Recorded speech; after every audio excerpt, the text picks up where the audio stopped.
everyone, and welcome back to Geospace. It's been a little bit since I last saw you guys. Today we're going to have such an amazing recipe.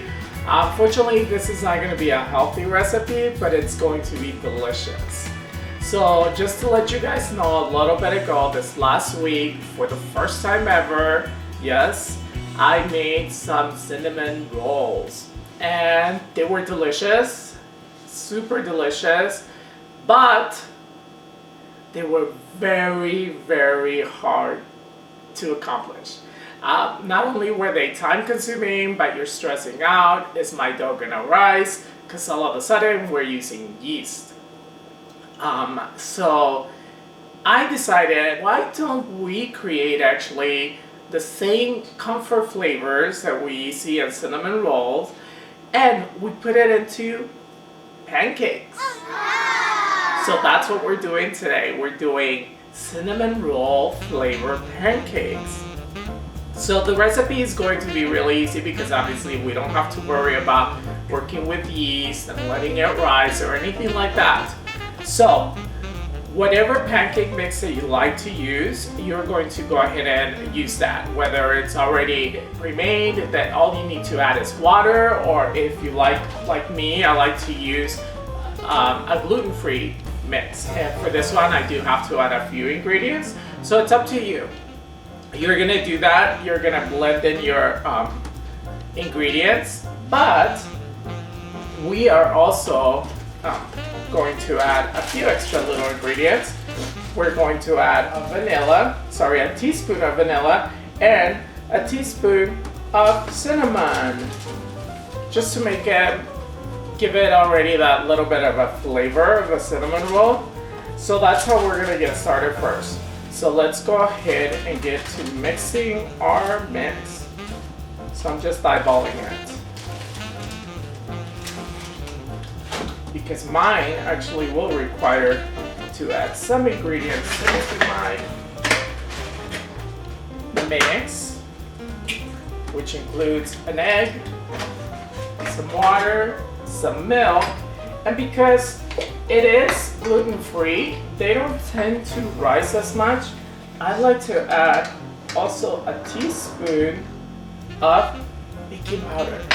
It's a little secret. If your mix doesn't say extra fluffy, but you like them extra fluffy, go ahead and add a little bit. And I'm just doing this or that, but like I said, that's the vanilla, which is a teaspoon.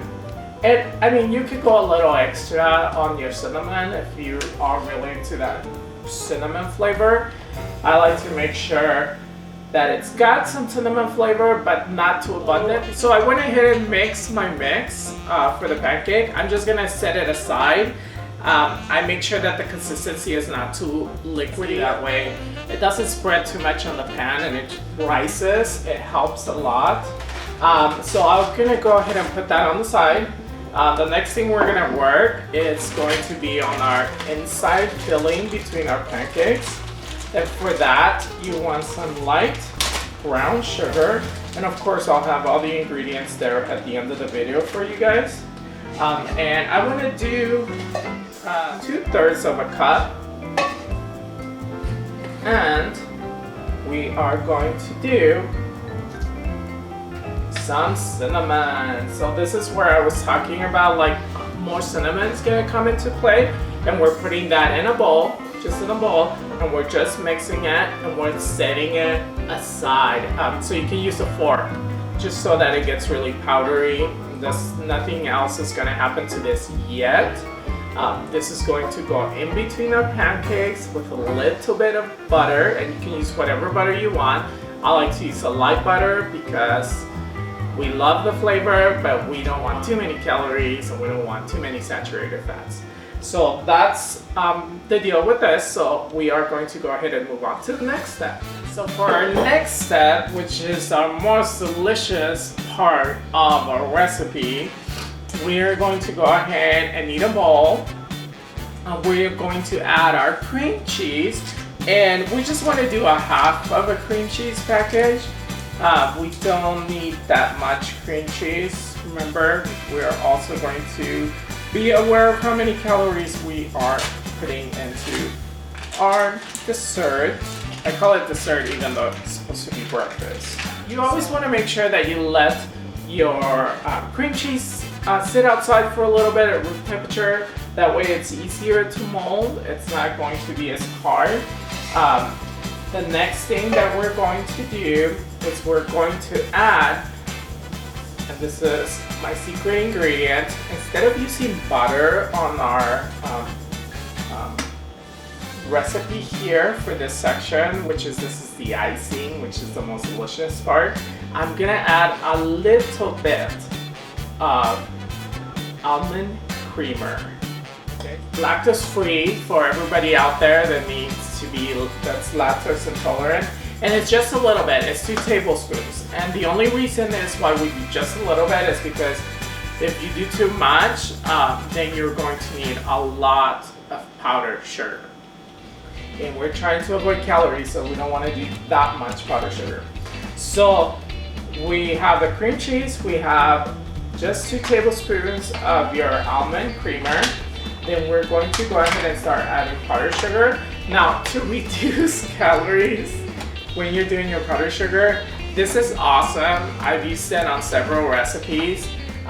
It does tend to be a little extra sweet, so I don't use just this. I actually mix a little bit of real powdered sugar and a little bit of this. We're using about 1.5 cups, whether you tend to go with just the powdered sugar or you want to do the same mixture, you could do half and half. And then you're going to go ahead and start blending it. Before I start blending it, because if the cream cheese is not broken, it'll start splattering everywhere. So I don't even turn my mixer on yet until I see all my powdered sugar being absorbed by me doing it by hand. That way powdered sugar doesn't just go flying everywhere. Because it will. Oh, but this is gonna be the most delicious icing because it's not just a sugar-based icing. And as far as cooking your pancakes, whether you have an electric stove or a gas stove, I always like to start my pancakes with the pan a little warm, a little extra warm. So I go a little past half, whether if your stove, it's got all the numbers, just go to the half measure, go just a little bit over. Once you start cooking the first pancake, then I turn it down to halfway. I am ready to get started with these pancakes. So a little bit of butter. This is how I know when the pan is ready. It's when it starts melting.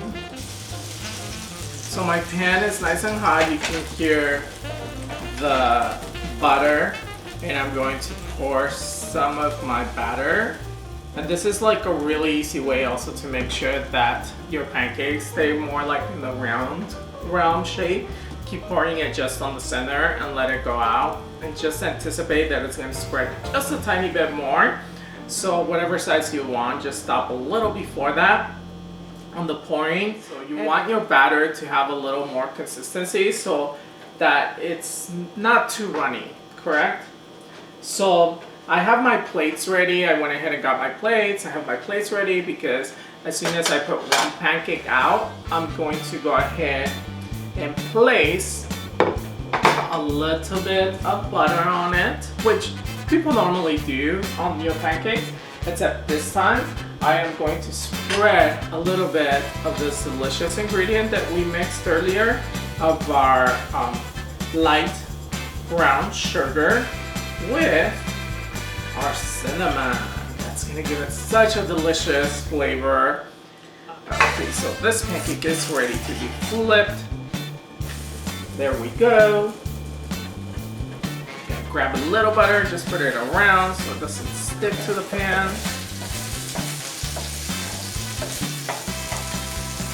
I like to put it around and then just move the pancake around to grab a little bit of that butter. Remember, it's light butter, so don't feel guilty. It's okay to have some calories. We just need to manage them so that we're not consuming too many calories. See the pancake right there, but I will show you what it's looking like by using the batter that is gluten-free. I'm not going to get super fluffy pancakes, but just the fact that I added a little bit of that baking powder into it, I knew that it was going to fluff up a little bit, and it did. This is when I spread a little bit of delicious butter over my other pancake, because when you get both pancakes together, it's going to melt our delicious sugar. Use a little spoon, then we can spread to your liking. You can do a little extra if you wanted extra delicious sweetness in between our pancakes. There we go, and who cares if we make a little bit of a mess, because once we start eating our pancakes, honey, it's gonna be a mess all over. So I'm gonna turn my heat to half like we talked about earlier. And of course you're gonna repeat this process for as many pancakes that you're making for your family or just for yourself, how many pancakes you want to make. You can always cut the recipes in half and not do as much, but hey, you can always save it and have it tomorrow, you know. I can save this on the refrigerator or make cupcakes and put this delicious frosting. So at this point, I have my first set of pancakes, and I am going to be extremely generous with the cream cheese because it is definitely looking delicious. These are your delicious pancakes that you'll be having in the morning. Bye! See you guys later. I hope you guys enjoyed this recipe.